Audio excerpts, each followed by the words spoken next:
Pagbasa mula sa aklat ni Propeta Amos. Pakinggan ninyo ito, kayong sumisikil sa nangangailangan at kayong umaapi sa mga dukha. Ang sabi ninyo sa inyong sarili, inip na kaming matapos ang mga araw ng pamamahinga.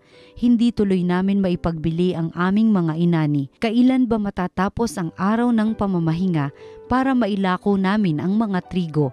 Tataasan namin ang halaga, gagamit kami ng maling takalan at dadayain namin sa timbang ang mga mamimili.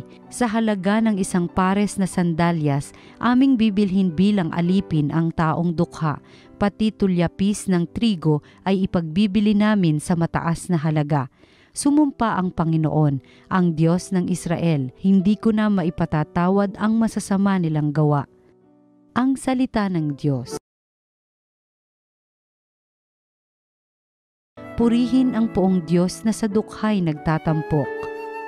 Ang poo'y purihin, dapat na magpuri ang mga alipin. Ang ngalan ng poon ay dapat purihin. Ang kanyang pangalan ay papurihan, magmula ngayo't magpakailanman. Purihin ang poong Diyos na sa dukhay nagtatampok. Siya'y naghahari sa lahat ng bansa, lampas pa sa langit ang pagkadakila. Walang makatulad ang Panginoong Diyos, nasa kalangitan doon naluluklok. Buhat sa itaas siya'y tumutunghay, ang lupa at langit kanyang minamasdan. Purihin ang poong Diyos na sa dukhay nagtatampok. Mula sa alabok ang mga mahirap, sa pagkalugami ay itinataas, sa mga prinsipe ay isinasama, nagiging prinsipe ang mga lingkod niya. Purihin ang poong Diyos na sa dukhay nagtatampok. Pagbasa mula sa unang sulat ni Apostol San Pablo kay Timoteo. Pinakamamahal ko, una sa lahat, ipinakikiusap kong paabutin ninyo sa Diyos ang inyong kahilingan, panalangin, pamanhik at pasasalamat para sa lahat ng tao.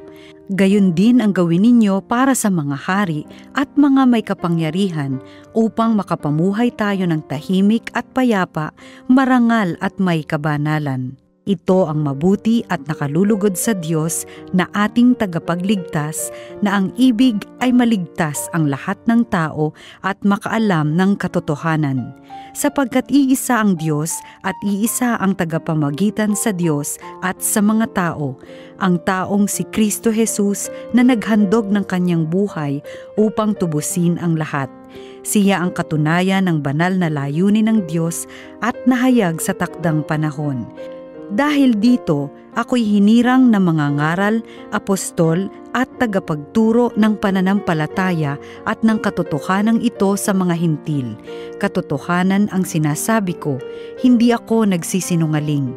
Ibig kong ang mga lalaki sa lahat ng dakoy manalangin may malinis na kalooban, walang hinanakit o galit sa kapwa.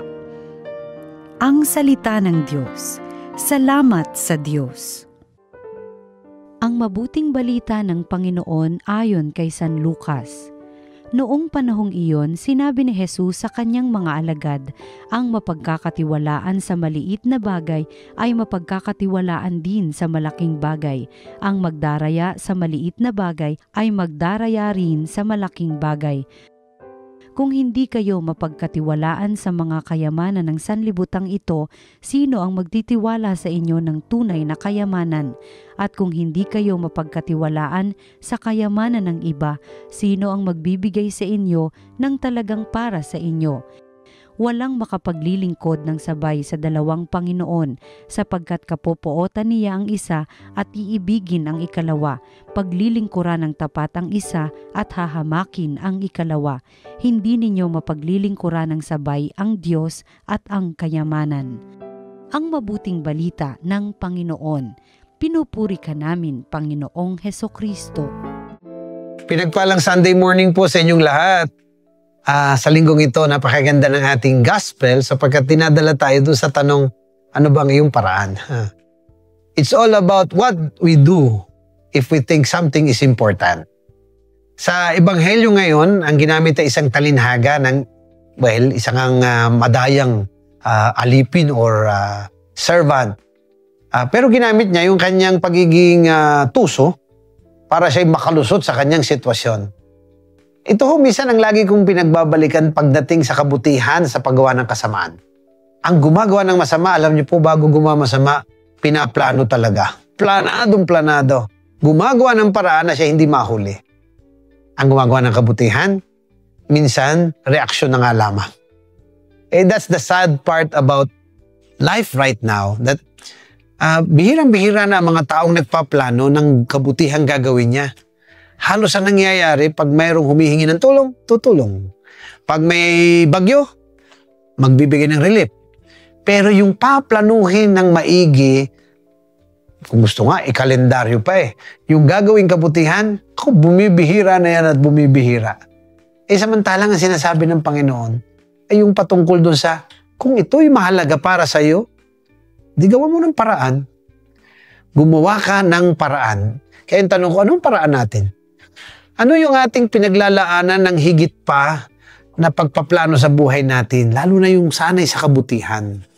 Hindi lamang lagi yung ang naririnig natin, wow, tagun-tago. Ayoko na hanay. Sabi nga, it's not about politics anymore, it's about morality. Alin? Di ba? May flood control projects. Wag na lang flood control. Balikan na lang natin public projects. Iniisip ko tuloy, if this public projects ay matagal lang panahong na ilulusot na ang korupsyon ay nagiging bahagi na ng sistema, di ibig sabihin na pagplanuhan, di ba? Tingnan niyo yung sistemang ginagawa. Merong kausap na ganito, may ganito, dadaan sa ganito para hindi mahalata. Napagplanuhan, nagawaan ng paraan. Pero sa kabutihan po ba? Parang ang ganit, minsan ang hirap. Tutulong sa kapwa, parang laging may dahilan. Instead na paraan. Minsan susukuan na lamang na kapag ang isang bagay ay mabuti para sa karamihan, susukuan dahil parang, kasi wala namang gustong magbigay. Ba't ka sumusuko? Di gawa mo ng paraan. Pag sa masama, gumagawa ng paraan. Pag sa kabutihan, sinusukuan na lamang. Suko ako sa inyo, mga kapatid. Sana pag-isipan natin, pagdasalan natin, what good ang ating ngayon na talagang we're so committed and passionate about that we do something about it. Kasi kung talagang worth it, then gawa ng paraan. Huwag natin kakalimutan, always be blessed and be a blessing.